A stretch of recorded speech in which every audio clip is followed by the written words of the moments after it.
Službeni državni doček u jedinoj zemlji gdje ga može dobiti. Predsjednik Somalilanda korača crvenim tepihom u rezidenciju izraelskog predsjednika u Jeruzalemu, obilježavajući početak posebnog odnosa između Somalilanda i Izraela.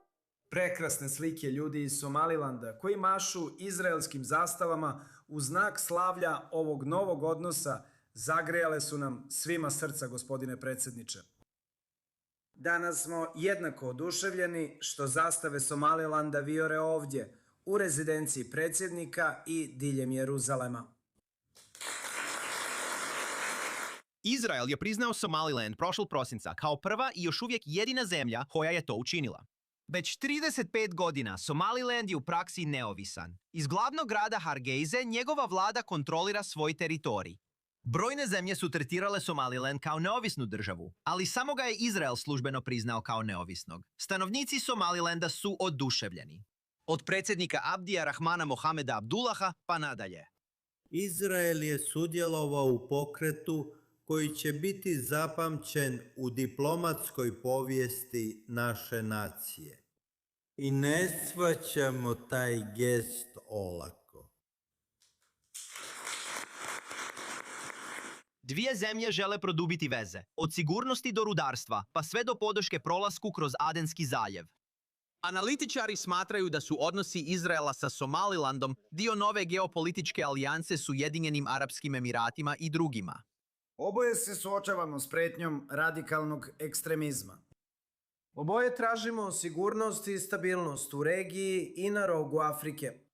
Oboje vidimo važnost zaštite slobode plovidbe. Predsjednik Abdullahi također je posjetio memorijal holokausta Yad Vashem, još jedan dojmljiv trenutak. Vrhunac posjete dolazi sutra, kada će se predsjednik Abdullahi sastati s izraelskim premijerom Benjaminom Netanjahuom i otvoriti veleposlanstvo Somalilanda u Jeruzalemu. Još nekoliko prikladnih unosa. Sada nam se pridružuju Salma Sheikh, glavna urednica časopisa SL Review u Hargeysi, Somaliland, i Flor Hassan Nur, posebna je izaslanica u Izraelskom ministarstvu vanjskih poslova u Jeruzalemu. Salma, željela bih se prvo obratiti tebi. Ovo je prvi službeni posjet inozemstvu predsjednika Abdullaha otkako je preuzeo dužnost. Mislim, koliko je ovaj trenutak značajan za ljude u Somalilandu? Kako je bila reakcija na terenu i kako se dočekuje priznanje Izraela? Prije svega želim vam zahvaliti što ste me ponovno pozvali ovdje. I ovo je bio dugo očekivan posjet. To je bilo prvo što smo čuli od premijera Netanjahua kada je priznao Somaliland i razgovarao s našim predsjednikom telefonom.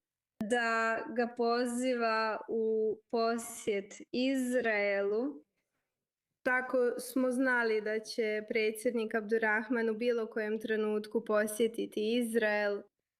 Svi smo sretni, svi smo iskreno, znate, očekivali ovo i podržavamo našeg predsjednika da provede ovo vrijeme u Izraelu kako bi se sastao s premijerom, predsjednikom i ostatkom vlade. U Izraelu kako bi otvorio ili pokrenuo veleposlanstvo Somalilanda također u Izraelu. Dakle, ovo se dugo očekivalo i drago nam je što se dogodilo danas i vrlo je povijesno. Swaziland to pamti i uvijek će pamtiti, jer mi to pamtimo. Izrael nam je također priskočio u pomoć 1960. godine, kada smo također tražili priznanje međunarodne zajednice. Naš Flor, htjela bih se obratiti tebi iz perspektive Izraela. Zašto je Somaliland strateški važan? Pa prije svega moram reći da sam danas imala veliku čast biti na državnom ručku, upoznati predsjednika i razgovarati s članovima delegacije. I govor predsjednika bio je vrlo dirljiv. Ustao je i rekao: nitko nas nije vidio osim Izraela, samo nas je Izrael vidio.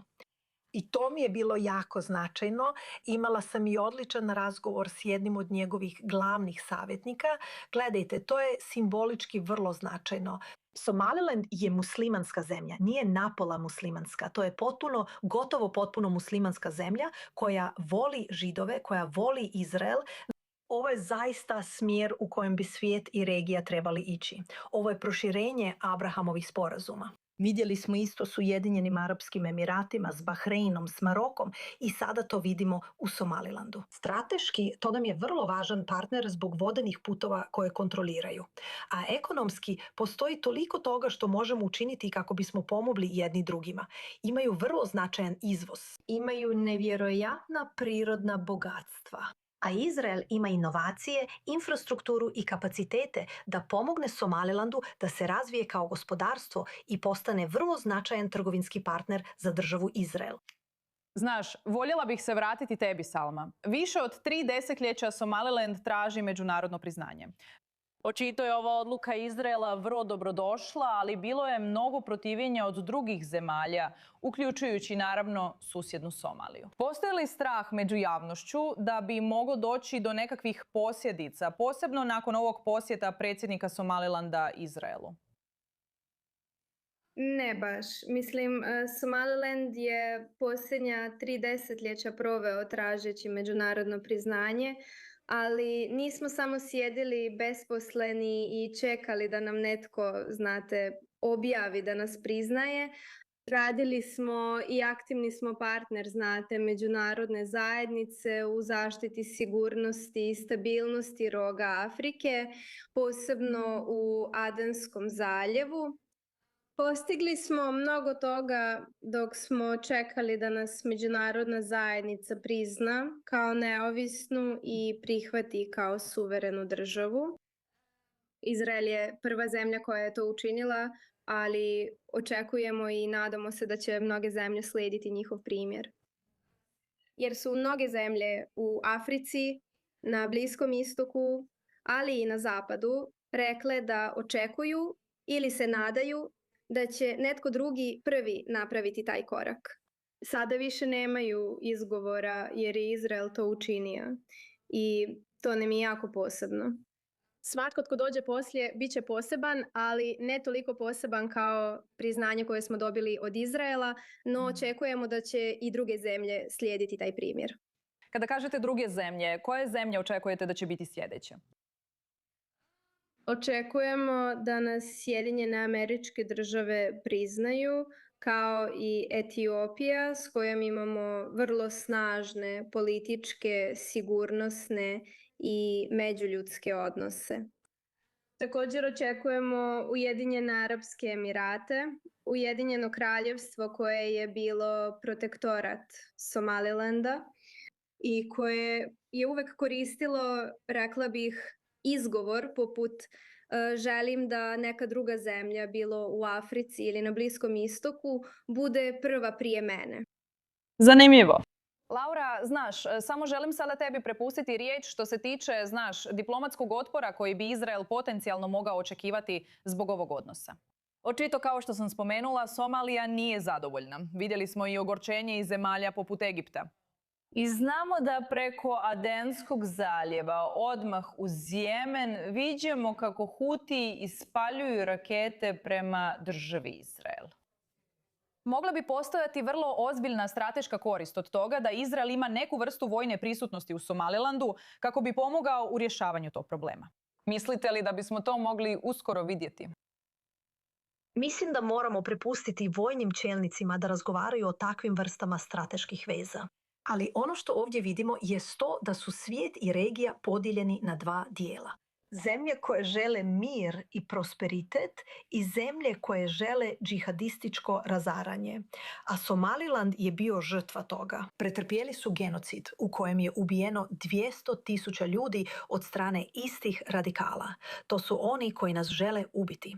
To su isti radikali koji su protjerani iz UAE zbog svojih radikalnih aktivnosti. To su isti radikali koji uništavaju regiju i uništavaju svijet. I zato postoji toliko toga što možemo učiniti zajedno, jer imamo ljubavi jedni za druge, ali i zato što dijelimo iste toksične neprijatelje.